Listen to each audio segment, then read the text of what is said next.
Our first speaker tonight is Dr. Hogg. He earned his medical degree from the University of Southern California and completed his internship in internal medicine at White Memorial Medical Center in Los Angeles, California. He went on to complete a residency in clinical neurology at the Los Angeles County USC Medical Center and a 2-year movement disorder fellowship at Cedars-Sinai Medical Center under the mentorship of Michelle Tagliata. He is a recipient of the prestigious Justonio Medical Research Foundation Scholarship. Dr. Hogg offers patient high-quality, personalized healthcare. He has a wide range of clinical interests and understands the importance of getting to know patients personally, their medical history, their family, and all the factors that have an impact on their health. His clinical expertise includes dystonia, essential tremor, chorea, tics, and Parkinson's disease. Okay, so at this point, we'd like to welcome Dr. Hogg. Just make one more comment. When he's speaking, if you think about questions, you can write them down, and we're going to do a question and answer right after he's done speaking. Well, thank you very much for that very kind introduction, and it's great to be here tonight. My name is Elliot Hogg. I'm a movement disorder specialist from Cedars-Sinai, and I now also work here with Torrance Memorial. So I'm here 2 days a week in the clinic and at Cedars the other 3 days. So tonight we're going to talk a little bit about Parkinson's disease, just getting to understand what the disease means, how it's diagnosed, and some related conditions, and what can be done to improve care for people with Parkinson's disease. So let's get started. So Parkinson's disease has been described as a possible pandemic because of demographic factors across the world which are driving increased rates of Parkinson's disease development. Populations are aging, not just in the United States, but in other countries such as China. And we can see that on the map, there's expected almost doubling of Parkinson's cases in many countries, or more than doubling, depending on where you look in the world. So this really is a significant public health issue, and also an issue for patients and caregivers, not just in the US, but across the world. Parkinson's was first described as early as 1817, although I'm sure that there are probably even older references to it, by Dr. James Parkinson, who noted involuntary tremulous motions and a lessened muscular power with a propensity to bend at the trunk and walk to a running pace. Kind of an early description of festinating gait, or where you lean forward and move too quickly. This was later refined in the mid-1800s by Dr. Charcot with the description of classical resting tremor, bradykinesia, which is slowness and stiffness, and then a name change from away from the original of paralysis agitans, because not everybody with Parkinson's has the kind of agitated tremor look, and not everybody has significant weakness. So let's look at what does kind of make up the disease and how we identify the disease in the clinic. What are some of the signs that we look for? So Parkinson's is best characterized by 4 cardinal or kind of classical signs on examination. So a physician would sit down with the patient and actually do a physical exam, although some of these could come from history, the patient reporting to the physician that they have these symptoms. So bradykinesia is slowness, brady, slow, kinesia, movement, slow movement. That's the chief most symptom. Things are just not happening quickly in Parkinson's. When you want to do something with your hand, it might take longer than it should, or be more difficult, more clumsy. Then there's muscular rigidity, where the muscles are tighter than they should be. Even at passive tone, with not trying to put any command towards your limb, the muscles would be a little bit more rigid. And sometimes that's described as a cogwheel rigidity, where it will kind of click passively, almost like there's a gear inside the muscles. Then there's resting tremor, which is Tremor that occurs when there's no action happening with the limb. So for example, sitting and watching TV would be a good time to have resting tremor. Although sometimes walking with the arm dangling could have shaking at that point too. And then postural instability or trouble with balance, which becomes increasingly significant over time. And some other traits. Asymmetric onset. Parkinson's almost always affects one side of the body more than the other. It starts first on one side of the body and typically always stays worse on that side over time. People can have masked face, which is just loss of facial expression, reduced blinking. Maybe they're not swallowing often enough, so they may have some drooling. Micrographia is small handwriting. You may notice that when they're signing checks, their handwriting is just tinier than it should be. Speaking too softly, bent posture, these are some of those characteristics. And we would expect that most patients would respond to levodopa. So these symptoms really affect the entire body. There isn't any body region that's really completely spared. Any area that there is a muscle, you could have some effect from Parkinson's, so that affects muscles of the throat and limbs and trunk and neck. Although it's rare that everybody experiences all these symptoms equally. Some patients may have a lot of tremor, some patients may have no tremor at all. Some people may have significant rigidity, other people's less so. So it's quite diverse in its presentation. But those muscular symptoms are not the whole story. They're really just the tip of the iceberg. So we have the tremor, the stiffness, the slowness, the balance problems, but beneath that, we have often many what are called non-motor symptoms. These are symptoms that are not necessarily governed just by muscles. So if we think about sleep problems and energy problems, we could have insomnia, nocturia, which is waking up to urinate, REM sleep disorders, talking in your sleep, acting out dreams, kind of fighting in your sleep, even sleepwalking. Sleep apnea, not breathing adequately during sleep or snoring excessively. And all of this can lead to fatigue and sleepiness during the day, which can be very severe and even sometimes the most debilitating symptom because people just don't have any energy.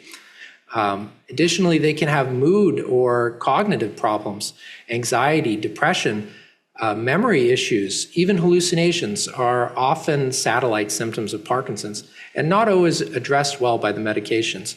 And then there's blood pressure issues causing dizziness, loss of sense of smell, and constipation. This is not an exhaustive list, and we'll look at some of the other ones, but this really is another layer of the disease's impact on the body, affecting everything from eyes to the stomach, even the skin, with increased rates of skin conditions such as seborrheic dermatitis, which is kind of scaly, oily, itchy skin, and even increased rates of melanoma in Parkinson's disease. So it really is a full body syndrome.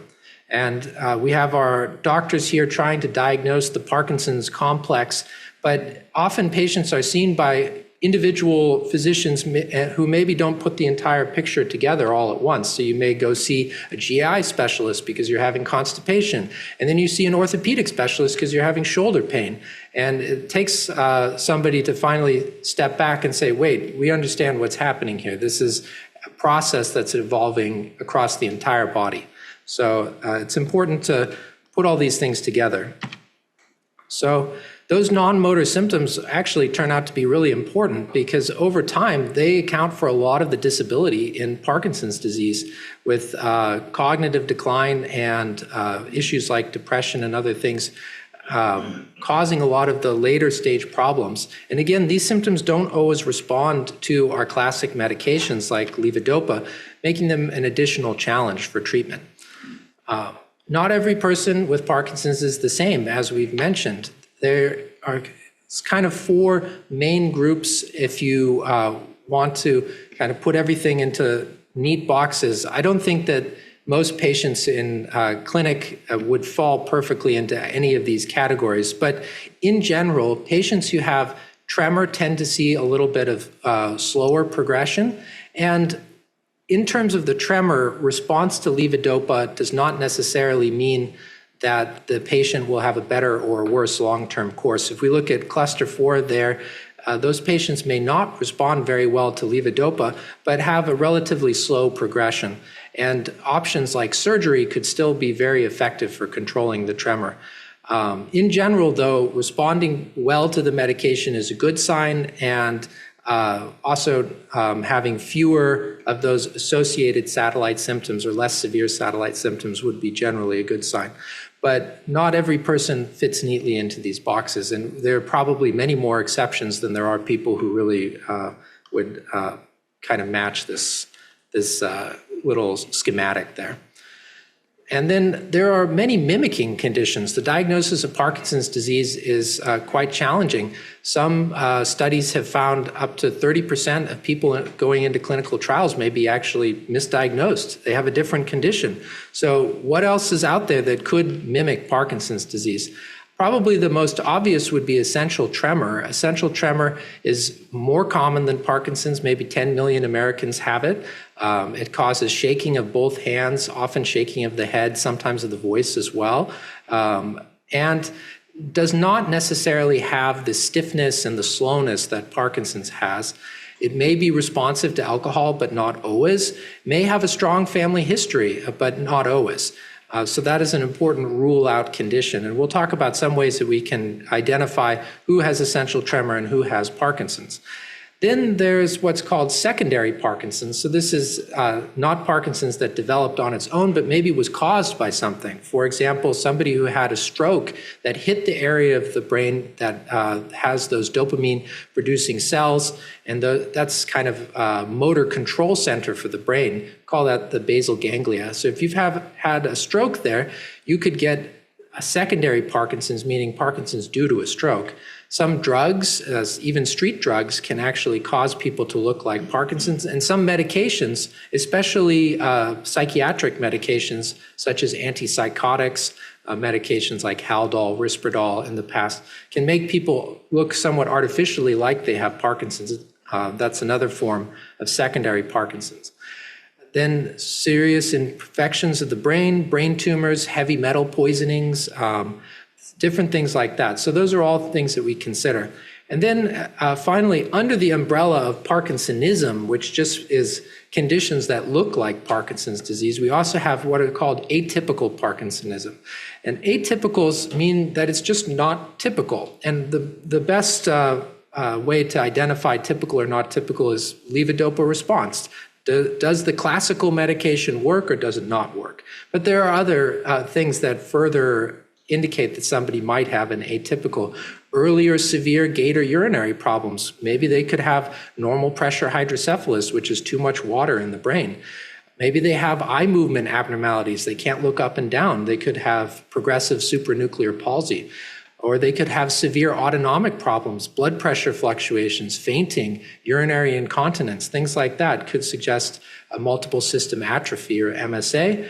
Severe early cognitive problems, hallucinations, could be Lewy body dementia, or symptoms that are on one side of the body, which is not unlike regular Parkinson's, but progress at a much more rapid pace, could suggest a cortical basal degeneration syndrome. So those are some similar conditions that we try to rule out when we are diagnosing Parkinson's disease.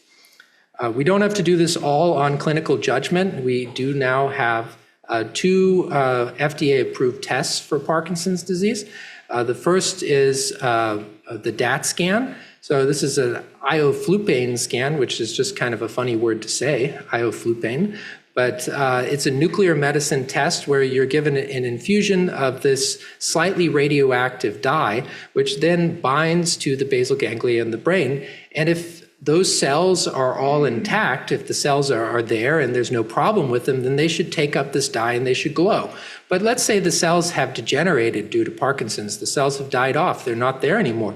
Then that glow would diminish. And maybe it would even match the side that the symptoms are more severe on. So if you had right-sided symptoms for some time, we would expect the left side of the brain to be a little bit decreased relative to the right side of the brain because the brain is crossed. So the left brain controls right hand and vice versa. I'm not sure if I switched it in my head, but hopefully, hopefully we made it work. This can also be used in clinical trials to follow disease progression. So we can see in this little diagram here, the patient at stage 1 has a little bit brighter glow, and then at stage 2, maybe a little bit less, and at stage 4 there, even less still. I think that's maybe some cherry-picked pictures there because it doesn't always look so clean, where it's people can be identified so easily like that. But in general, maybe the scan looks a little better earlier in the disease and may look less good later on as further cells are lost. But we're going to talk about what we can do to try to keep those cells alive. So next test, which is recently approved, is a alpha-synuclein skin biopsy. So you can now take 3 samples of skin. It's done from kind of the shoulder area, and 2 from the leg. And that's done with a little punch biopsy tool that kind of takes out a spaghetti-sized kind of diameter piece of skin. And you put that in a test tube and you send that into the lab.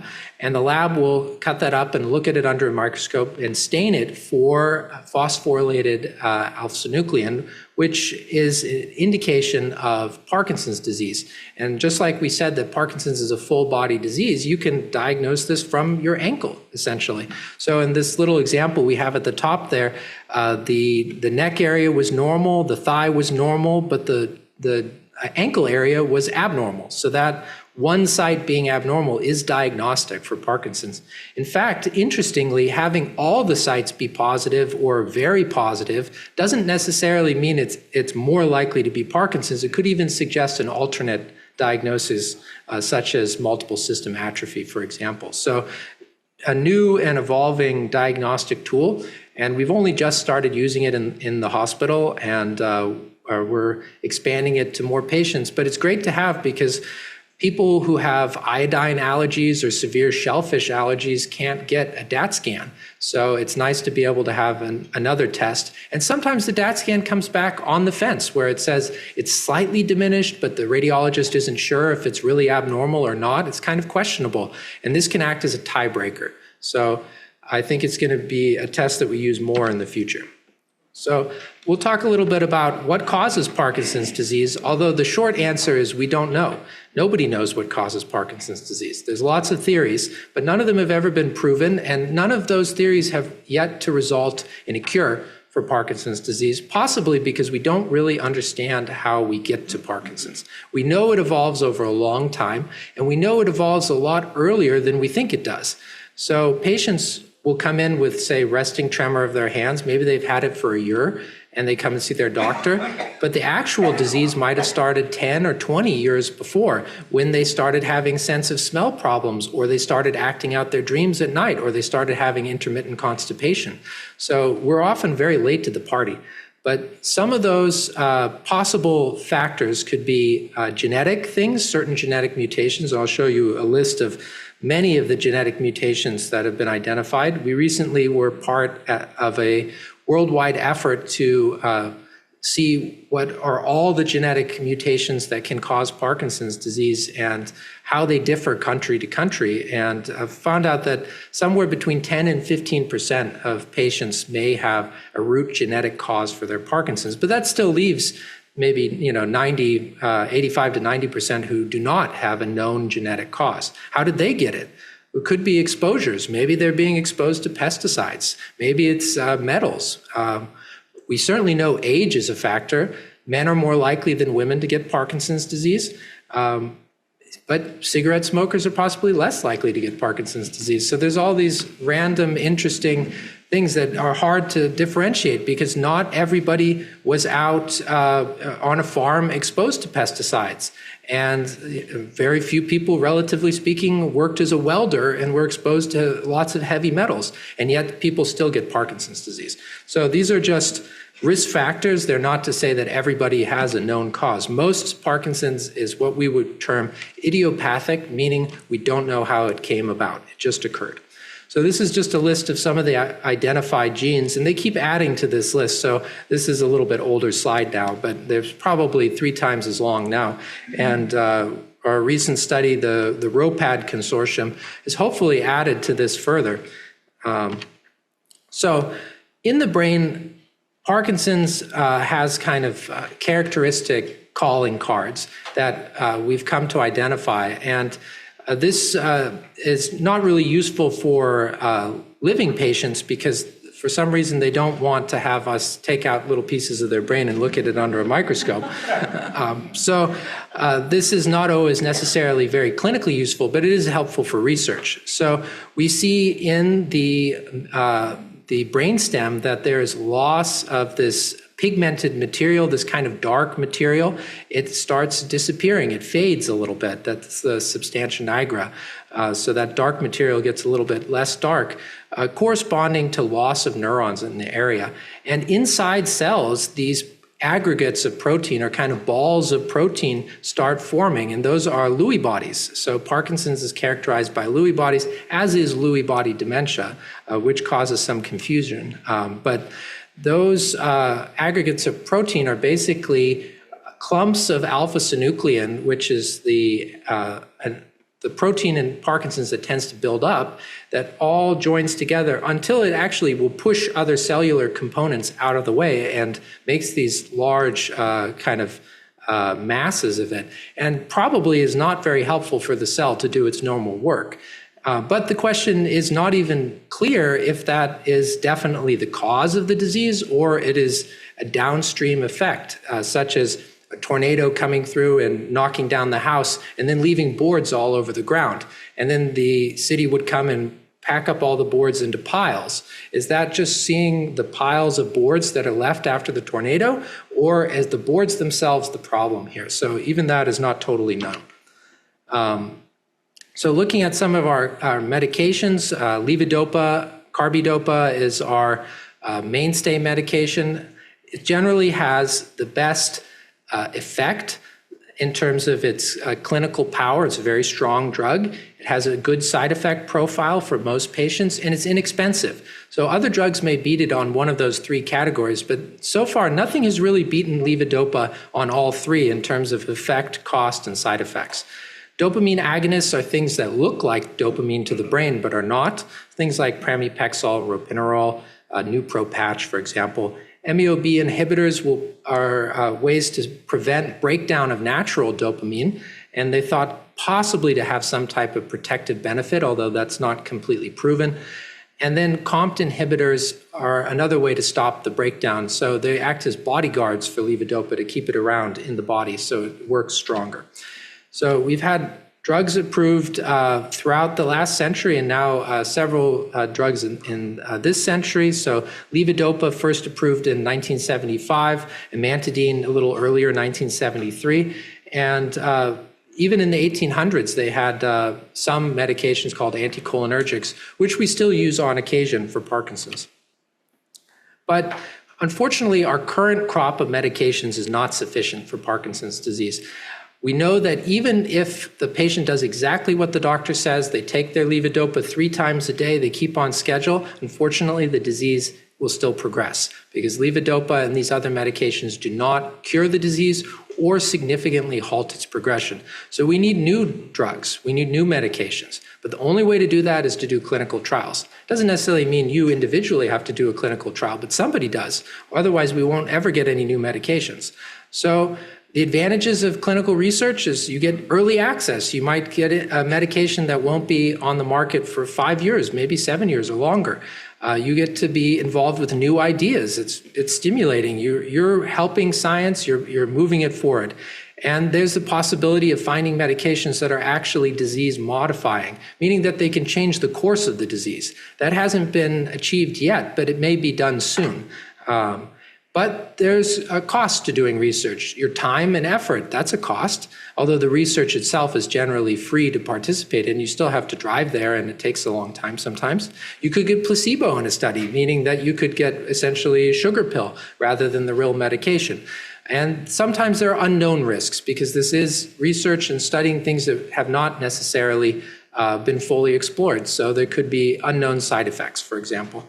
But if you are interested in research, Fox Trial Finder is a great resource, as is clinicaltrials.gov to find clinical trials, or you can contact us at Cedars-Sinai. We'd be very happy to talk about our clinical research. And we'll just look at two of our trials because I think they have very interesting things that they're investigating. They're very different from what we're doing now in Parkinson's. So I think whether they work or not, they're completely novel ideas. And that is what we need in Parkinson's. We need a new way of looking at it.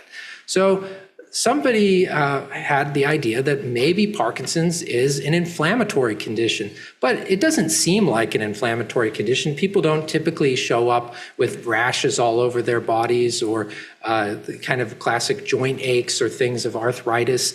And yet, maybe there's inflammation going on in the brain where we can't see it. So the idea that we could treat brain inflammation, I think, is kind of clever. So imagine a brain ibuprofen, basically, that will stop an inflammatory cascade, which we would call an inflammasome, and interrupt that process. So the fire stays small and doesn't turn into a big forest fire in the brain. So that is one trial idea. And so that is being investigated. We're in collaboration with Yale. So we're sending patients actually out to Connecticut, and they do imaging there, and then they do the treatment with us. So these big academic collaborations are really important so we can investigate new medications. And our next trial that we'll look at, this is about LRRK2, which is a very useful enzyme in neurons, which essentially helps activate their lysosomes properly. And the lysosomes take out the cellular debris or trash. They basically bring the trash to the curb and get rid of it. But what if those lysosomes are broken? What if their garbage collectors are all on strike? Then the cellular debris will build up in the cell and the cell might die. So the idea is that if we could get to that enzyme that's the on-off switch for the garbage system, maybe we could flick it back on and have the garbage now being taken out of the cell again, clean up some of that debris. So it's another interesting idea. And these are not a full list of our trials, but they're just interesting examples because they're so different than what our current medications do, which is just give you back dopamine. These are actually trying to get at some of the root causes. That doesn't mean they will work. Many trials for Parkinson's have failed, but they're a novel idea, and I think we need more new ideas from different directions. So we can look now even at researching patients before they have classical Parkinson's symptoms, because you can identify patients now with skin biopsies and with DAT scans or an MIBG, which is a cardiac scan, who may be at risk of Parkinson's but don't have it yet. That offers an early window of intervention that maybe we can get in and do treatments that could save them from later development of Parkinson's. So that's another idea, although that doesn't necessarily help people who already have Parkinson's. Finally, for treatment, it's very important to take advantage of physical therapy and our multimodal therapies. So we heard a little bit about exercise during the introduction, very critical for Parkinson's disease, slows the progression of the disease as far as we know, maintains independence, prevents falls and fractures, and leads to higher quality of life. So physical therapy, very important for strength and balance, preventing falls. Speech therapy, maintaining good ability to speak and communicate, helping with cognitive issues, trouble swallowing, choking, preventing pneumonias. That could be life-saving. Occupational therapy can help with dexterity, tasks, daily skills, activities of daily living, all of those things. So together, we work very closely with our therapists. We also have a multidisciplinary clinic at Cedars-Sinai where we have all those therapists plus psychology all together under one clinic, and the patient will come in and they will see everybody, everybody they need to see all in one-stop shop. So that's a special clinic that we have only at Cedars-Sinai, but all of our patients at Torrance can access it too. So I think that is a really great resource to have. So finally, what can patients do on their own? Parkinson's is probably more controllable in a sense than other diseases. If you have a broken leg, you can't just eat salmon and the broken leg will get better. But in a sense, Parkinson's is a directable disease to a certain extent. So a healthy Mediterranean style diet, Lots of antioxidants, healthy fats, things like olive oil, avocados, nuts, etc., probably do help the disease in a significant way. A home exercise program, staying socially and mentally active, with a focus also on the social component, being involved in groups and getting out here, like going out to lectures and conferences, really good. And stress management techniques to deal with anxiety and depression, which are often comorbid in Parkinson's disease. So, and then there's community support. We have our excellent doctors here at Torrance and at Cedars-Sinai, and many excellent Parkinson's community groups that we work with often, and you may hear me talking from their podium from time to time. So we have a great structure here in Los Angeles. And then I would also call out the Michael J. Fox Foundation online.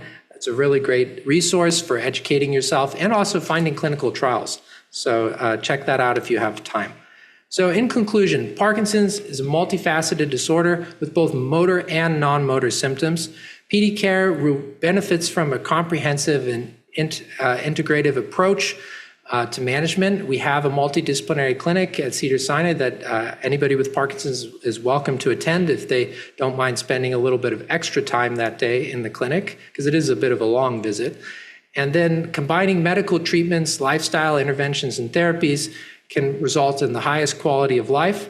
And ongoing research and clinical trials offer new hope for disease-modifying treatments and maybe even a cure.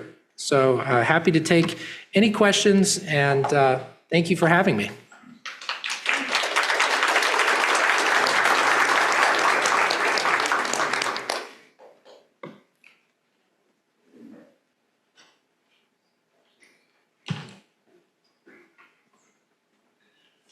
Okay, our first question is from Zoom.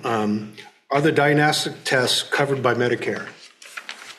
Yes, they should be covered with Medicare with appropriate documentation for why they're necessary. Okay, this question says, there is some empirical data that a combination of COVID vaccine shots and developing symptoms of long COVID have transitioned patients into Parkinson's disease. Can you please comment on this?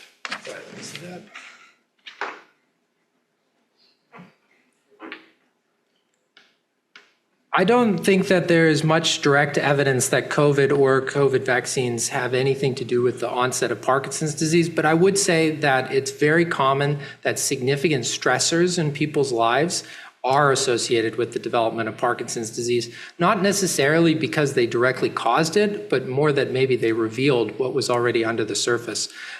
So it's very common that I will have a patient who comes and says that they had a surgery and then they develop Parkinson's, or that there was a death in the family and then they develop Parkinson's. Some severe stress on people's lives may cause symptoms that were simmering under the surface to now suddenly be apparent. So COVID is a significant stress on the body, especially severe COVID. And so I do think it's possible that in that setting, you could reveal Parkinson's that was under the surface, although I don't know that it has a direct connection. I have just a question for myself too. Where would be a good resource to find out about support groups for Parkinson's disease and support groups for the family members that are caretakers for Parkinson's disease? That's a great question. I'm not sure about the Torrance support group. We have a Cedars-Sinai affiliated support group that I don't know if Bridget's here, but she could put anybody into contact with. Thank you. Thank you. Thank you.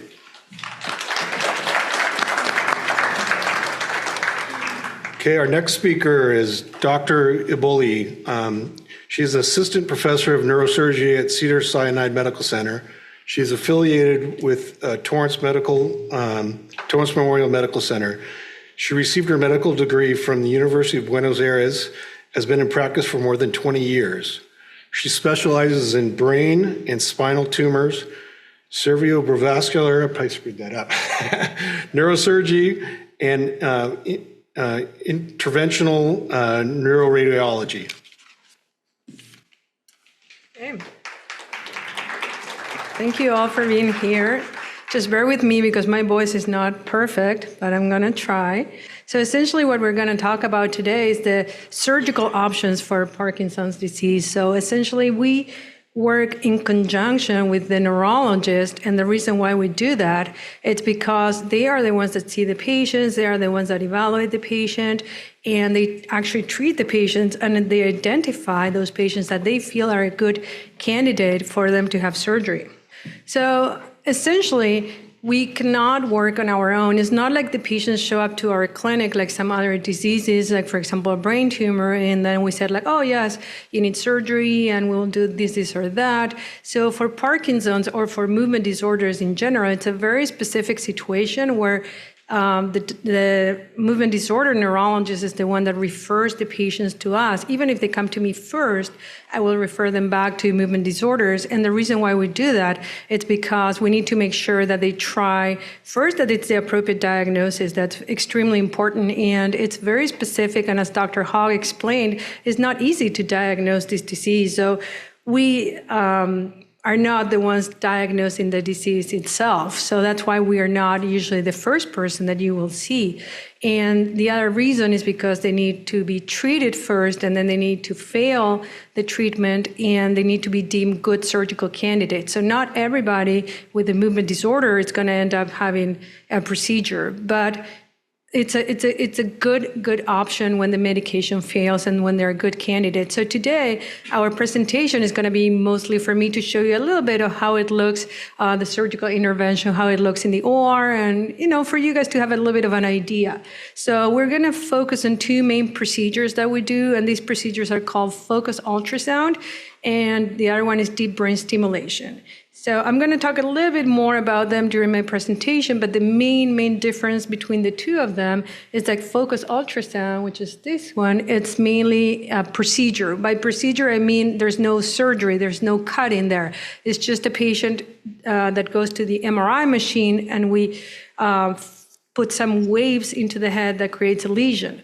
While the deep brain stimulation, it's actually a surgical procedure. So it does involve surgery and cutting and everything that's involved with surgery. So let me just start here. The most common diseases that we treat with surgery are Parkinson's disease, essential tremor, and dystonias. So as we mentioned, and I'm not just going to repeat it, but it's important because Parkinson has a lot of burden in many different aspects, like your daily life and emotional and economic. So it's good to offer some options when the medication is not doing the trick. So why consider surgery? So as I mentioned before, it's mainly the discussion of the patient with the movement disorder neurologist that they come to, to a place in the treatment when they're like, okay, it's time for you now to consider surgery. And this is not a surgery, let's say, for example, like other type of surgeries like cancer or things like that you need to have the surgery done. This is a quality of living, and this is an improvement that you can have. So a lot of patients that might be good surgical candidates, they just don't want to proceed with surgery. So, and that's absolutely fine, because that's a decision, of course, that the patient has to make, taking into account the risks and the benefits. So we also understand that. So let's start first with the deep brain stimulation. This is the more traditional surgery, and it's usually done in different stages, and it has different components. So you have here, oops, sorry, I've confused the pointer. So there's a lead there, and that's the lead that goes into the brain. There's an extension here, and there's a battery. So it's like a system. It's not like only one surgical procedure and that's it. So it includes like multiple stages. And the main characteristic about deep brain stimulation is that what it does, it modulates the brain. It doesn't create a lesion. The focused ultrasound, on the other hand, it creates a lesion. So essentially, if we look at the DBS surgery, what we have here, it's our frame. There are different types of frame. So here at Torrance Memorial, we have this frame, that it's a 3D printed frame that it's essentially designed for the patient. Here, this other type of frame, it's a more standard frame. And if you look here, if you look here, you have the screws, and If this is the head here, you see you have the screws that go screwed into like the forehead and the back part. And we numb that area and we just screw those screws to the head. So it's a little bit more of a bigger frame, and it's a little bit more aggressive, I would say, to say a word to the patient. This frame is a little bit more easier on the patient, and we do put little screws that are these little screws here, and the frame gets like screwed to that screws that's called fiducial. So the first part of the surgery is called fiducial placement. So it means that the patient will come, it's an outpatient procedure, we give a little bit of numbing medication, and we put these tiny screws there. So we do a little incision, we put the screws, and then we close it, and then the patient goes to the planning. The planning is the next stage. So now we have very, very good systems that are way advanced. Before, we used to do like planning with the atlases, but now we have here at Torrance, I mean, there are other systems, but the one that we have here at Torrance is called BrainLab, DVS Planning Solutions. And the BrainLab is actually an excellent system for planning. And the main reason why, it's because you're allowed to have these 3D reconstructions. If you can see here, this is called the STN nuclei. This is usually what you use for Parkinson's. So your image, you get a special scan, MRI, and then the image itself, it just develops these 3D models specifically for the patient. It's not like an atlas that every patient kind of has the same coordinates. This is very patient specific.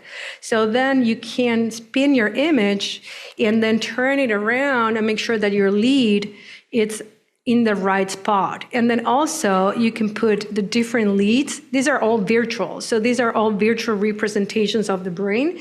And you can make sure that the leads are specific to the lead that you're gonna use. So you can choose whatever lead any company does. You put the name of the company and it will create the lead that actually belongs to that company. So the other good thing about having BrainLab, it's what we call the tractography and fiber tracking. So this is actually very, very important, and we use it in a lot of things in neurosurgery, and it's more than anything else for planning and preventing additional damage. So if you look here, you have your lead, and then you have here your nuclei, and then here, those things here are your fiber tracks. By fiber track, it means like, let's say, for example, your motor track. Your motor track is very important because we don't want to give you any weakness. So when we plan to avoid that track. So that's really the beauty of this system. And the good thing is like, it's all based on your scan. So this is very, very advanced technology. And at the same time, they include atlases. And it's almost like AI that keeps like on improving on its own. So this is really an excellent, excellent system. And it's really a game changer. And we like it a lot. So here is a little bit of how it looks in the OR, in the operating room. So as I mentioned, the deep brain stimulation is actually a surgical procedure. So once we do the planning, then patients come for surgery. So the surgery itself, it's done, the first portion of the surgery is done asleep, and then we wake the patients up just to test the device. So it's done asleep, so they don't feel the pain, they're not uncomfortable. So if you look here, this is the surgeon here. This thing here, it's called the arm in this case, but any 3D imaging, intraoperative CT, it's okay, we can use it. And here it's the device where you are gonna implant the lead. So what you do, essentially, you do a little incision, kind of behind the hairline, and then you create a little burr hole, that means a window on the bone, and then stereotactically, and that's really the key, it has to be like super, super precise. So as I told you, you got the different frames, those are for stereotactic, you implant the leads. So here are kind of the leads that kind of the way they look, they have little electrodes there, and those are the ones that can give you the stimulation. And now we have also directional leads that they can actually direct the stimulation in kind of different directions, and that's what Dr. Hogg, or the movement disorder neurologist, does with what we implant.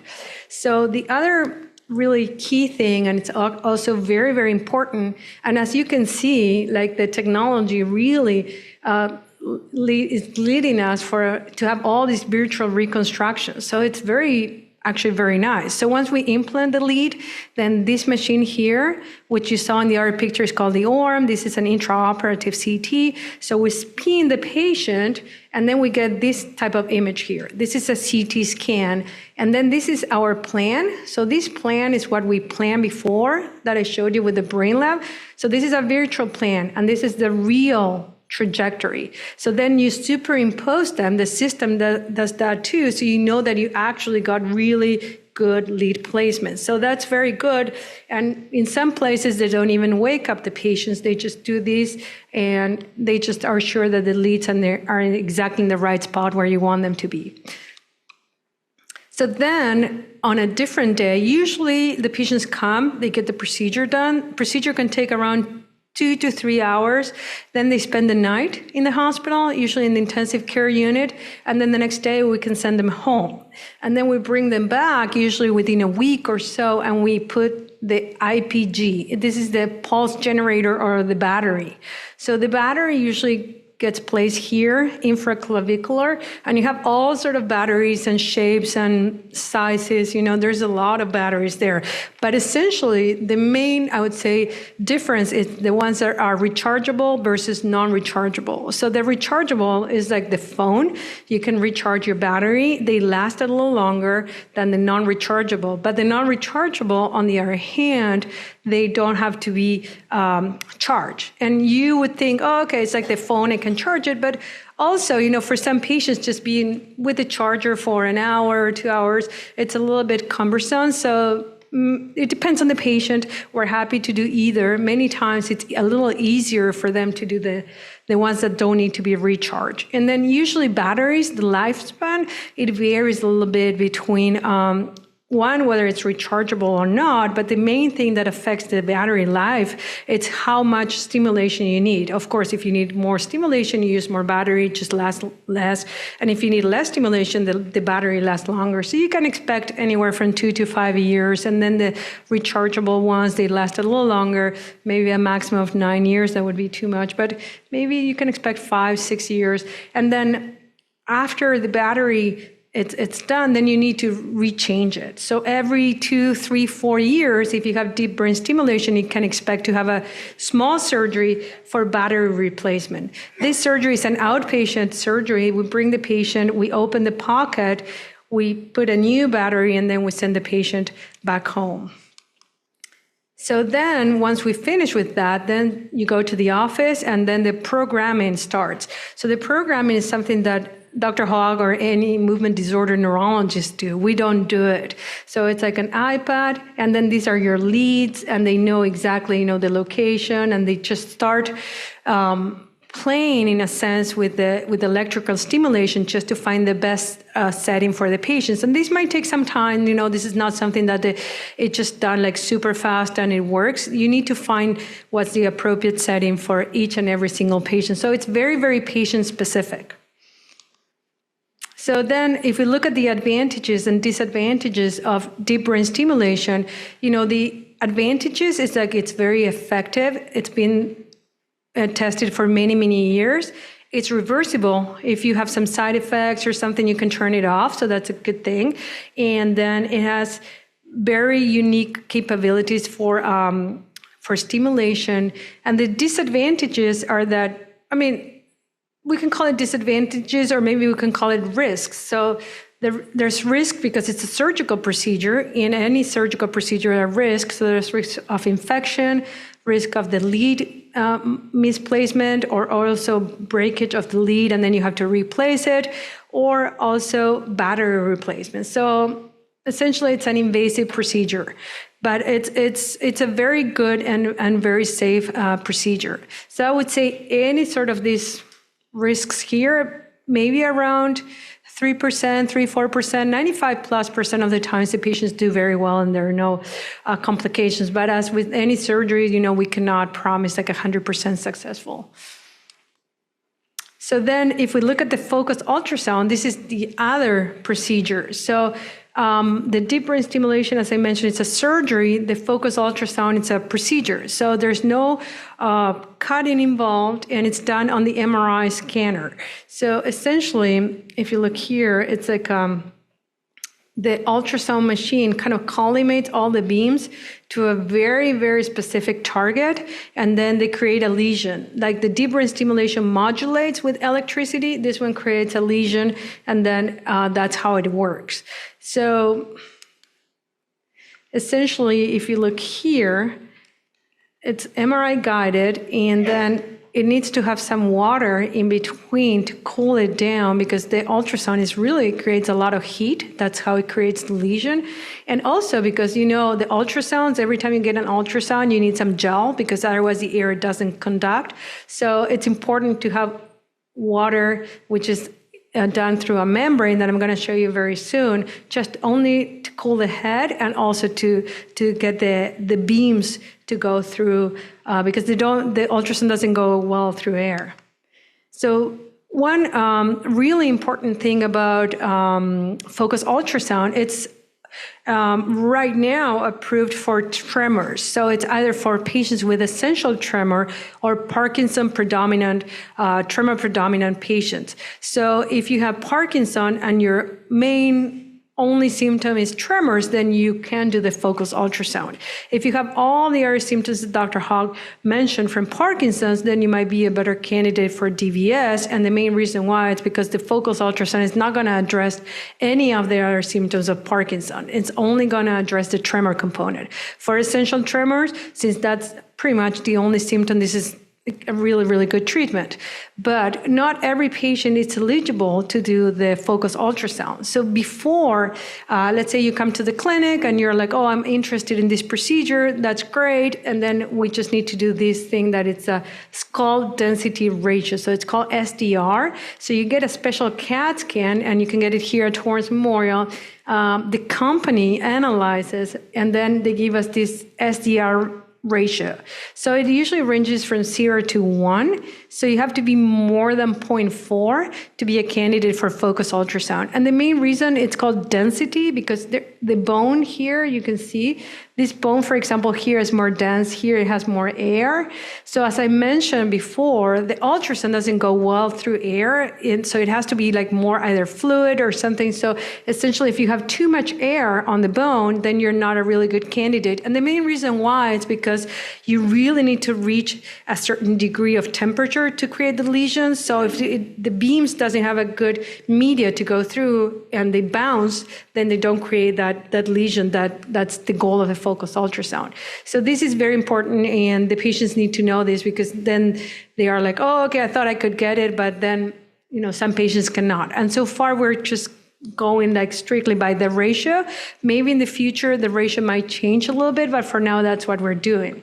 So here, it's a little bit of how, let's say if you were to have focus ultrasound, this is how it works. So you come to the MRI scanner and you need to get a frame.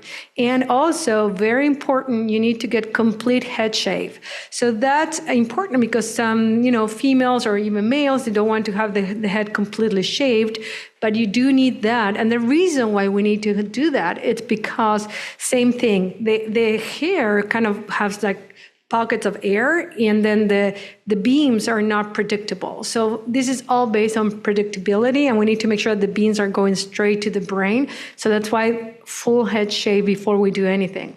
Then the next step, we put the frame, similar to the other frame that you saw for the DVS. So this is a completely awake procedure. So we have to numb that area with some local, and then we put the screws, 2 screws in the forehead, 2 screws on the back, and we tighten it. A little painful, but not too bad because we put the local anesthesia. So most of the patients tolerate this very, very well. So once you get all set up, then you go to the MRI machine. So this is the MRI scanner. And this is the membrane that I told you that you have to have fluid in order for the ultrasound to go through it. So once you get the frame, then you get the membrane. So the membrane is right here placed at the top of the head. And once the membrane is there, that's when the procedure starts. So then you go into the MRI scanner, you get a very, very fast MRI, and then the delivery of the ultrasound is like in stages. So you deliver first, let's say, a testing and make sure that you're not getting any side effects. So it's kind of a little bit of a stage procedure. So you go into the MRI scanner, you go inside there, then we deliver the ultrasound, then we bring you out and we test. And then we do it again, and we'll give you a little bit more of a dose. Then we bring you out and we test. And we keep doing it until we find the ideal size of lesion. Once we get the lesion that it's working and it's working for the tremors, that's kind of when the procedure ends. And during the procedure, it's possible that you might feel dizziness or the room spinning, but it's very fast and stops once we finish delivering the ultrasound. So if you feel that spinning sensation, it's only going to last like a few seconds. It's not going to last even a minute or so. But the majority of the patients, I would say, get that spinning sensation. And then the beauty of this procedure is that you can see kind of in real time how the tremor, it starts improving. So the patients, they come with no medication, so the tremor is more obvious or evident, and they can be the tremor can be as bad as like that, and by the end of the procedure, they're super still. So actually, it's a very, very good procedure. So I would say the benefits of the focused ultrasound, one is that it's non-invasive. You don't need implants. You don't need battery replacement. It's a rapid recovery because it's an outpatient procedure. So you come, you get it done. The procedure can take around 2 hours. It's not like extremely fast, but also it doesn't last that long. And then after the procedure, the recovery is pretty fast. Usually an hour, I would say maybe 2 hours. You stay in the hospital. We'll make sure that you eat, you drink, and then we can send you home. And when you go home, you take steroids for a few days, you take it easy, and then after that, really no more limitations. You go back to your normal life. But of course, it does have limitations, and one is that the SDR ratio that we talk about, it's like not every patient is a candidate for it. It's only for tremors, so it doesn't work for the other things, at least for now. The indications are only for tremors. The other important thing is that we need to do only one side at a time. So if you have bilateral symptoms, then we usually start with if both symptoms are equally the same, then we start with the dominant hand. So then you can get the dominant at least to work well. If the symptoms are not equally the same, we start with the worst one. And then we have to wait 9 months in order for us to do the other one. And then the head shave, as I mentioned, that's another thing that some patients don't like, the fact that they have to shave the whole head. So just to finish here the conversation, the conclusions is that the future is very bright. We have options. We have new devices coming out all the time, new batteries coming out all the time, new procedures like focused ultrasound. So the technology is advancing, and it's advancing fast in this area. And also all the clinical trials that Dr. Hogg mentioned, and things are coming in the future like gene therapy, robotics, and lots of things coming on. So happy to take any questions. Thanks.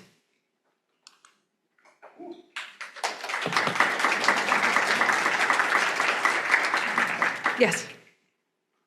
On the focused ultrasound, what do you actually have exactly? Affect the neuron? On the focused ultrasound? Yeah, it's just we're just trying to create a lesion on a nucleus in the thalamus. It's called VIM, ventral intermedius, and then it's just a lesion. You just ablate, right there, a lesion there. So you definitely ablate those neurons, yes. Because the neurons discoordinate and they fire very fast. So in theory, when you ablate that and they stop firing that fast, that's when the tremor gets improved. Yes, yeah, you target the nuclei, yes. Yeah, go ahead. I had a quick question. Sure. Could you explain about the pocket the battery goes in? Is that something special? Yeah. So essentially, it's a subcutaneous. So we do the incision. The incision can be around 2 inches or so. And as you see on the picture, it does protrude. So it's not something like you won't see. I mean, of course, if you're covered, it's not going to show, but it does show a little bit. So we just kind of dissect right underneath the skin, and then we put the battery on top, let's say, of the muscles on the chest and the bone, but underneath the skin. So in that area, that's where we put the battery. There's no mesh or any. No mesh or anything like that, no. If you were to have CPR or something, it would be noticed that it was there. What do you mean by CPR? Well, if something was to happen and you had, emergency come in, they could see it. Oh, yeah. You could definitely see it. It's like something you can definitely see. Okay. Yeah. I mean, some people might not, if they're really, really big, you might not see them, but the majority of the patients, I would say, you kind of see the battery. Yeah. Yes. Yeah. Since focused ultrasound isn't adjustable like deep brain surgery, giving a range, how long do you get the best effects? Like when will the tremor come back? Like 1 year to 10 years? How long do you expect it might maybe benefit before you can't control it? It depends on the patients. Some patients get really long-lasting benefits, and some patients, maybe it fades away a little bit. And the reason why it could potentially fade away a little bit is because when we do it, there's the lesion and there's edema around it. There's some inflammation. So sometimes when the edema goes down, the lesion is not as big as we thought, and then some nerves fire up a little bit. So that's kind of when it comes back. So I would say, realistically talking, maybe you can expect like 60, 70, 80% reduction of the tremor. Sometimes we see more than that, but when we prepare the patient for focused ultrasound, that's what we tell them, is usually not 100% tremor reduction, but sometimes you actually get like really good, like 95, 99, but just to keep the expectations not really that high, because it doesn't happen 100% of the times. Yeah. Is focused ultrasound is mainly just for hand tremor, not for head? It's mainly for hand. Sometimes it does affect the head tremor. It improves it, but the main indication is mostly for the hand. Yeah. I read somewhere that's focused ultrasound is also used for Alzheimer's. There are a lot of applications that are actually in research right now, like for Alzheimer's, for brain tumors, for opening the blood-brain barrier and giving medication. It's just an area that has a lot of potential, but right now the FDA approval is for tremors. There's been, I think there's FDA approved it for women's studies. Within a clinical trial, that's possible, yeah. But I'm telling you, there are a lot of hopes with the focused ultrasound. We'll see. It's a new technology, so we'll see where it ends. But for tremors, it's definitely established. It has very, very good results. Good. And by the way, we do the focused ultrasound at Cedars-Sinai. That's where the machine is, but the patients get seen here at Torrance. And after the focused ultrasound, they see Dr. Hogg at Torrance. So it's just a one trip to Cedars for that, and then all the rest is done at Torrance. And the deep brain stimulation, we can do it here at Torrance. Yeah? What factor does age play in determining somebody's a candidate for the DBS surgery? Yeah. More for Dr. Hogg. Okay. Usually we don't do the DBS after age 80. Okay. I don't think these are on. Can we Hello? turn it on? Oh, maybe they are. Yeah. Usually we don't do the DBS after age 80. So focused ultrasound would remain a good option to a later age. There isn't exactly a defined end to when you can or cannot do focused ultrasound. It would depend on the patient's overall health. But it's a pretty gentle procedure, so I don't really see an exact time that we would say, oh, you're 85, therefore we wouldn't do it. I think it would just depend on the situation. Yeah, definitely. Okay, thank you. Okay. Thank you very much.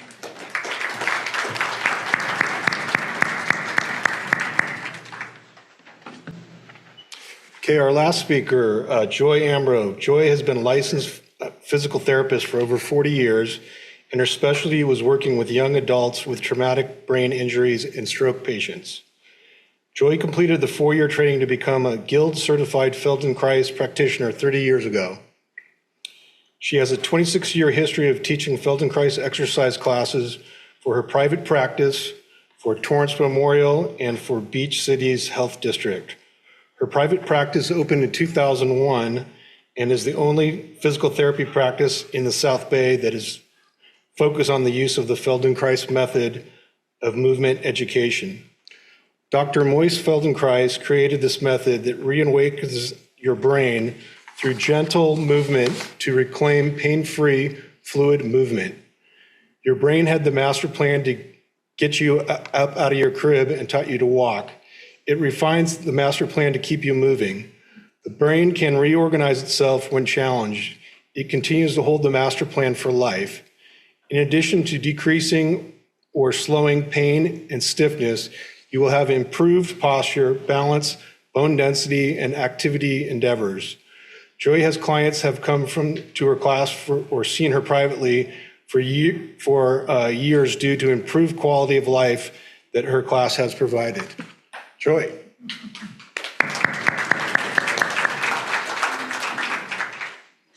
Have any of you heard of the Feldenkrais method of movement education? I have some of my students are here.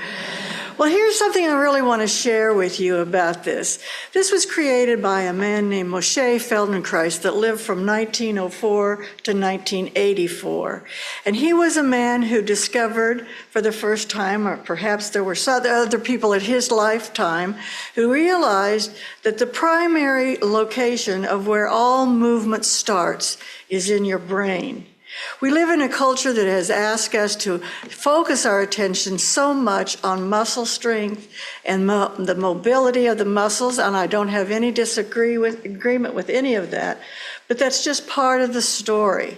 The other part of the story is how your brain gets you better quality of movement, better posture, and better fluid movement of the whole body, even in the state where you have a challenge that's challenging you in all of those areas. The thing I want to start with is telling you is the Feldenkrais method of movement education asks you to have no pain, no strain. You move very slowly. You don't stretch. You don't make a strong effort. This is about slowing things down in a way that your brain can reorganize itself and free up movement. So let's see, how I want to start this. So I want to talk to you a little bit about Feldenkrais, and then I'm going to pull out a chair, and you're going to pull back your chairs, I hope, and we're going to do some of this work. Now, why can this work help you if you have Parkinson's? It's because Parkinson's is giving you such a feeling of loss of control, but more importantly, when your brain, I hate that I have to use this. So where your brain has got you, there's something happening and you're beginning to be pulled forward. There are certain parts of your body, the brain gets a place where in all your life, when you've had an episode of something that's going to cause you discomfort or pain, the brain locks you up so you won't hurt yourself more. If you start to get forward with your Parkinson's posture, the brain is going to lock up your whole trunk, your superincumbent mass, and it's going to tighten all of that to keep you from falling on your face. The truth is, you have a number of cells that aren't pulling you forward, but the whole body has responded by trying to protect you from not coming too far forward. You could do simple things that can help your spine remember that it could have your spine a little more upright. And you could do that without pain, without strain. It's a way to remind your brain that there's this, but there are certain cells that can also preserve this a little longer. Is it going to erase that? No. But it's going to help you have a slower progression in that direction, and perhaps even give you the awareness that you need to help have a little strengthening activity done in the upper back. So Feldenkrais, He was a man, interesting guy. He was born in Russia. He was a Russian Jewish boy who escaped Russia when he was 14. He walked across Russia and landed in Palestine. It was the first time that Palestine had become the house for Jews.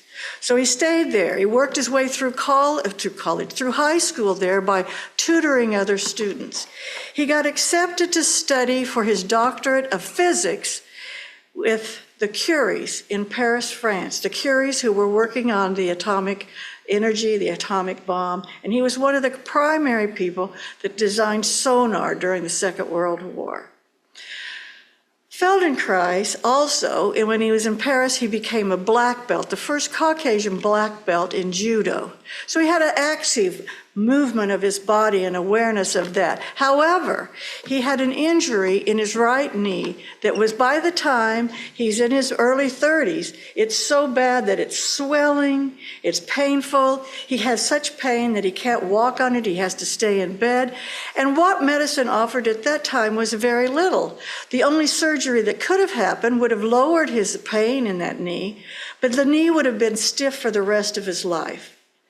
Feldenkrais decided that he was going to figure out a way to teach himself how to walk differently on that leg. And in so doing, he would be able to go on with his life. Well, he never had to have any kind of surgery on that knee. He lived until he was 80. He didn't have to do any of that because he figured out the way the brain processes. And why I want to explain this to you is because it's difficult to wrap our heads around this. I worked with a lot of damaged nervous systems, damaged brains, before I came across this work. And it was the most logical next step for me because it's very cutting edge at the time. So that was in 1991, I started my 4-year training to be a Feldenkrais teacher. So here's what he did. He realized, first of all, that the brain really was the place where all movement was created. I like to say your brain is the architect of every movement you make because it has to put together there. It's not about your muscles. It's not about any part of you. It's about the brain that stimulates your muscles, stimulates your skeletal alignment, stimulates the way you experience in your life. So he understood that we had this brain in charge. So he began watching children. So the first thing he felt that was our first functional accomplishment was head control. Every one of you here had to work on that first 3 months of your life, you know. So here's what he saw. He saw a baby laying on its belly, you, on your belly, in the crib. You're trying to lift your head. Your head weight, 1/3 of your body weight. It's up, down, up, down. At some point in that, you who are born, what Feldenkrais calls innate intelligence in your brain at that time, you're born with that, and you're stimulated to let all of these receptacles on your skull and in your head be able to have control. It's the first big step towards getting out of that crib, I can tell you that. So you're on your belly, you're lifting and lifting. Finally, the baby, you pooched out your belly and that whole head came up for just a millisecond longer, but it involved the muscles of the back of you, the skeleton at the back of you, lifting, but the brain gets the message. There's a path here. And then the next thing you did as a baby is you curled your toes under. You pushed with your feet, you arched your back, and the head came up for a millisecond longer than before. Well, this wasn't head control. This was the path, a tip of the toe to a top of the head path to let you experiment till you got that head control. Most of you accomplished this by the time you were 3 months old. You can see people carrying a little baby like this. That baby will be tightening its legs, arching its back, and still trying to get that head under control. It's automatic. So in that time, from that time of head control to walking, you practice rolling. And most things happen on a surprise thing for you. As a baby, you're watching, and all of a sudden you're watching your hand, and then your leg wants to go, and you roll onto your side, which wasn't your plan. but it's where you needed to go, right? So you're coming back. So anyway, here you go. From there, the head control to the first miraculous step, which is a total body event. Every part of your body has to participate in order to have that millisecond of all your weight on one leg while you step forward with the other, and you have that little what you used to call these parachute walking at that age. But it's necessary to refine that walking. Between the walk, the first step, and you being 5 years old, in my world, you explored every possible component of movement. Components of movement come together to give you a movement strategy. So you're 5, so you're running, you're jumping, you're climbing. Maybe you're even on that little bicycle that's got trainer wheels on it, because you're way away. Now, here's what happens. In those first 5 years or so, you explore every possible component of movement. Every part of component movements that you used are registered in your brain. And here's the way I explain it. You have a menu in your brain when you're 5 years old that's this big, because you haven't been influenced by your life to say that there are certain habitual patterns of movement that are outside your conscious awareness, right? So if you live with a family that wants you to play the piano, you're going to have a different amount on your menu. It's going to be different than your next door neighbor who's out playing football, okay? It's all of those different things that create your patterns of movement. So do you remember when you were a kid, and didn't you have the most fluid movement? You remember? You fell, you rolled, you got up. That's because you hadn't laid down all these habitual patterns of movement outside your conscious awareness. Because here's what's happening. When you live in a culture or with a family that has a certain expectation of you, what you've chosen or what your family has chosen starts defining how many of these components of movement exist in your brain. So here's what maybe I need to make this more clear. These components, when you have if I ask you right now to get up and walk out the door you came in, you would have a flash of that through your brain. That's your intention now. You get up and you go. You don't have to think about, how do I get up? How do I take a step? How do I walk? You don't do any of that, because you have the brain, who is the part of you, the architect, that takes your intention and all of this menu of all the components and brings them together for you to have that without having to think so much about it. So, as we've learned those kinds of things about the brain, you begin you have to sit. The reason I say 5 years old and you start losing some of your menu is that when you're 5, you have to sit still for 3 or 4 hours a day. Well, gosh, you're going to lose a lot of that fluid movement you had because you're sitting still.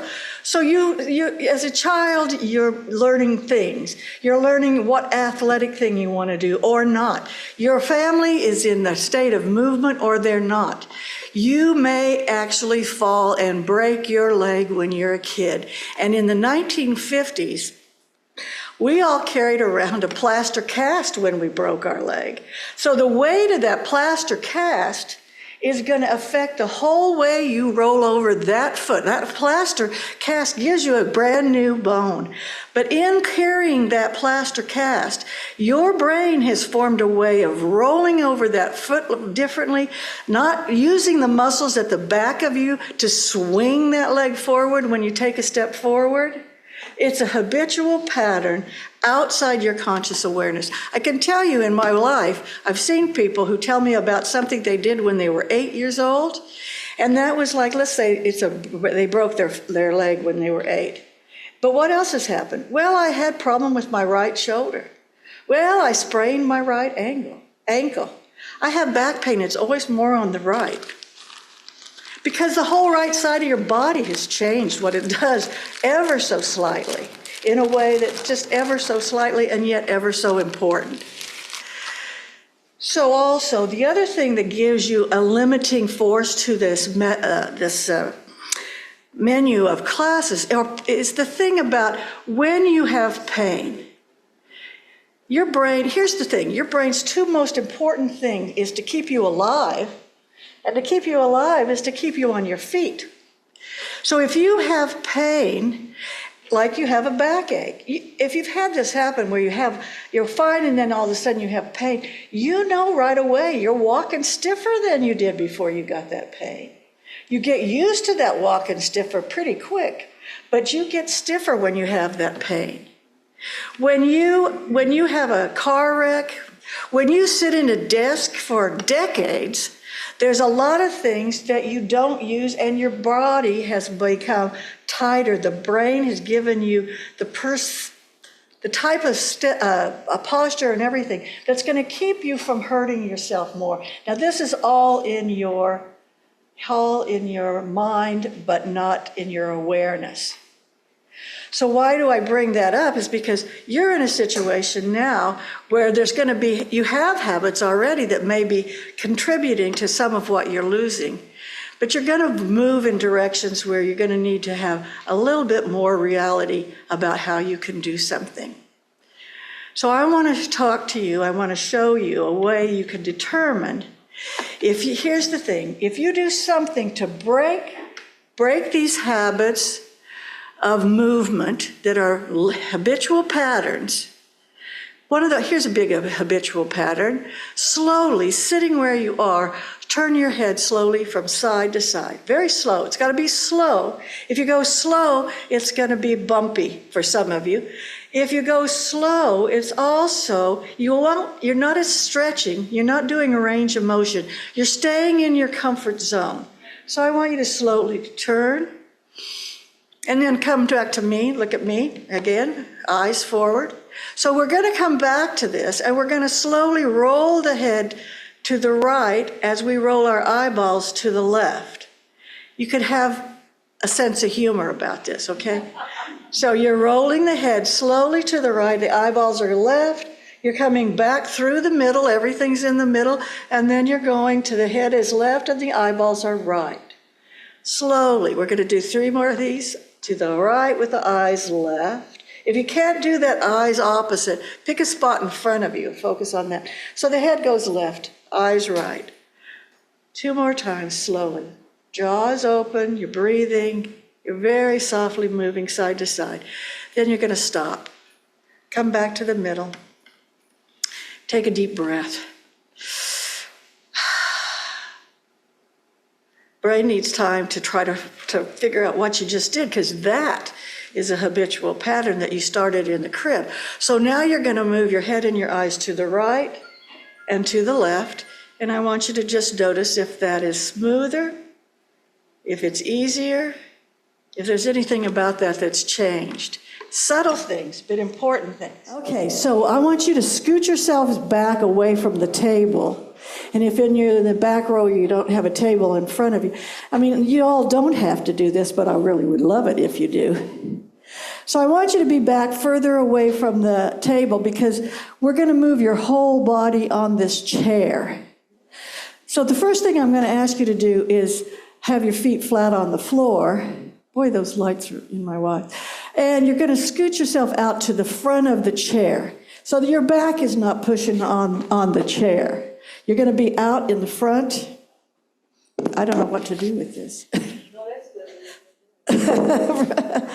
Anyway, I'm going to move, so that's why I have to do this. So I want you to look down. Your feet are hip width apart. Your feet are flat. If you can slip off your shoes easily and you want to try that, that's good. There's a lot of nerves in the bottom of these feet. So your hands, here's the thing. Your knee is right above your foot. A lot of people have the foot behind the knee, or they have the foot in front of the knee, or they have the foot too far apart or too close together. So it's about where your hip is coming out, and then right below your knee are those feet, okay? So that's our home base, and we're away from the back. So again, we're going to come back to breaking up a rotation. So now I'm going to come back to asking you to slowly turn your head to the right, staying in your comfort zone and just seeing what you can see with your eyesight. Right there. Pick it and notice. You're going to come back to the center. So we're just going to rotate all of you to the right because it's easier this way for you all to follow along. So now we're going to turn your whole body. Now watch me do this just for a minute. I'm going to turn my whole body to the right, and I'm going to keep my body turned to the right, and I am going to slowly roll my head to the left and right. The slow part is important. The brain needs to be slow. So you're keeping the body turned to the right, and only the head is moving to the left and the right. The jaw is loose. You're breathing. And now we're going to bring everything back to the middle. And again, you're going to take a deep breath. And now we're going to turn the head and the eyes and the body to the right. And I want to see if you what you're looking at right now. Is it different than what you were looking at before? Is it a little bit more? So come back to the middle. So it's not to the left. Or are you just staring at her? It's a good thing. Love. Okay, so here's what we're going to do next. So with your feet on the floor, facing forward, we're going to do a little pre-op on this. So we're going to shake your shoulders. So it's just, your chest is going to go along with this. So it's not leaning, it's just seeing if you can, here's a part of your spine we're trying to rotate. So you're just moving the arm, the shoulders forward and backward. Okay, so now come back to the middle. Now let me show you how we're going to use what we just did. I'm going to turn as far as I can, still looking at that new thing I was looking at a minute ago.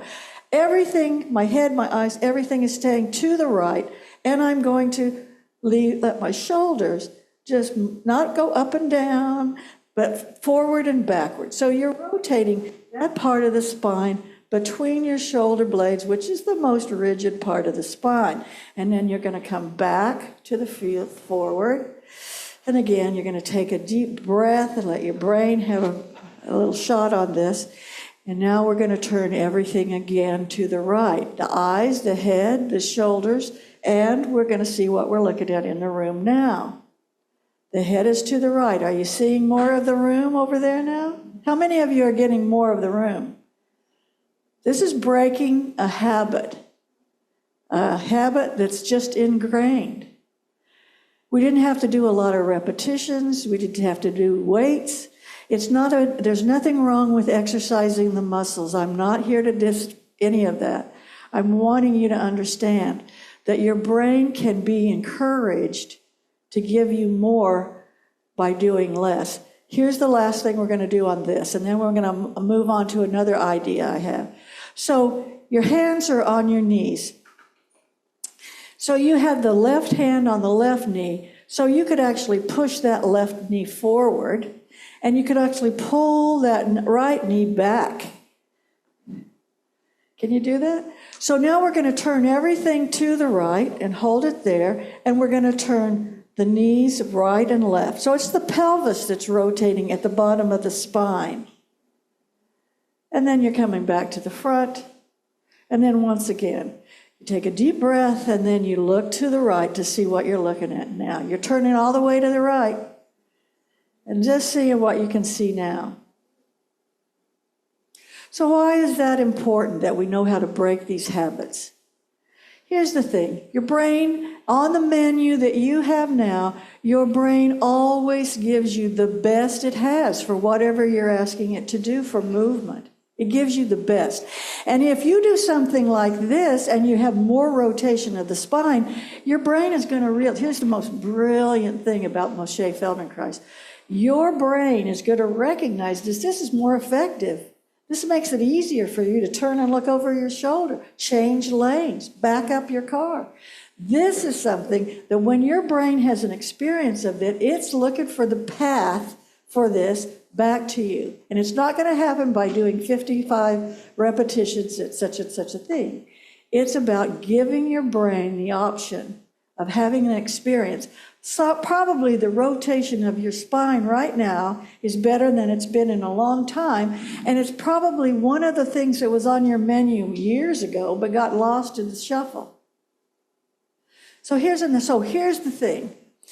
The spine in your challenge right now is going to be as tight as it can be.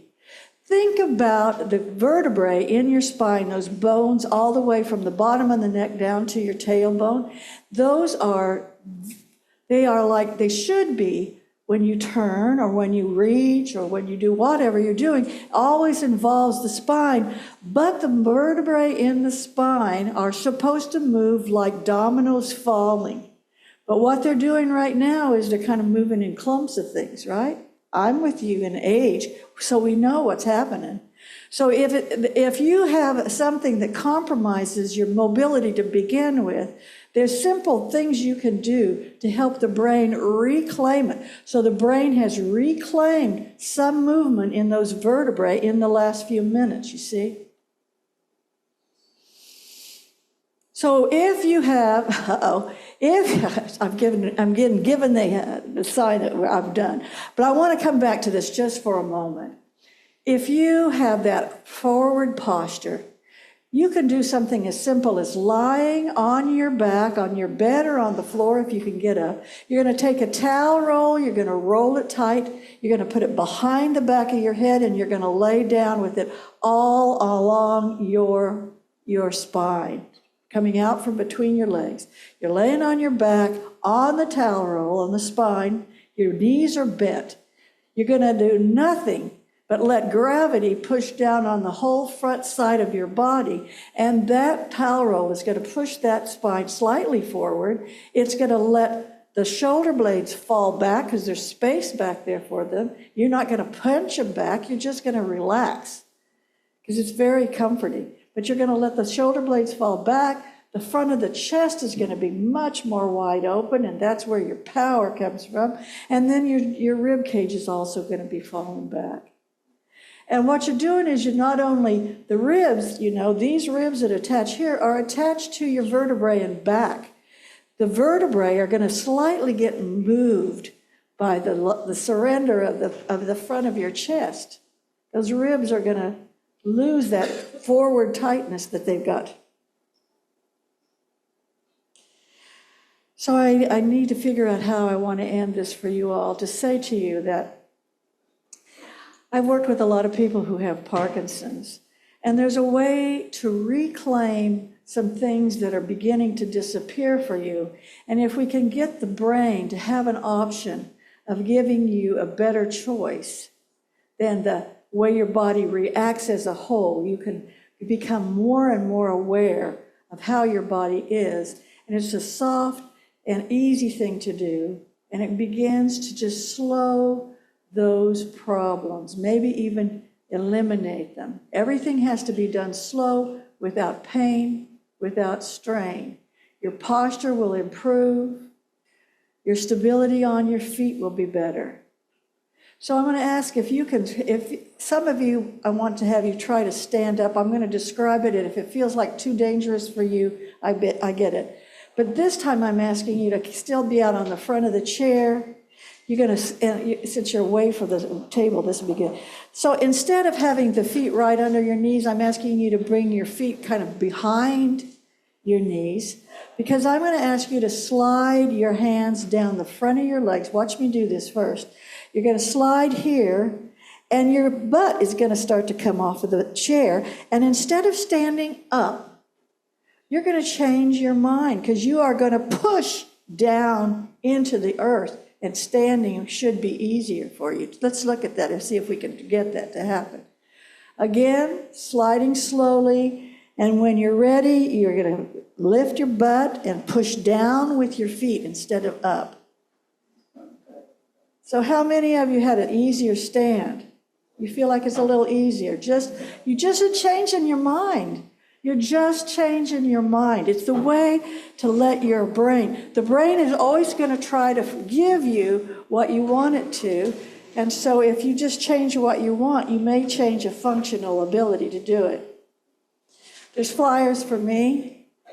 I'm a physical therapist. You could use insurance money from me. If you've already got your insurance money to other physical therapists, we'll work something out. I don't charge people much. You have to pay me out of pocket because it's important for me to share this with you. It's important. Yeah, thank you. Very much. Oops. Thank you, Joy. Thanks. I want to thank everybody for coming tonight. We appreciate all of our speakers, and that's an evening. Thank you. Thank you, too, for me.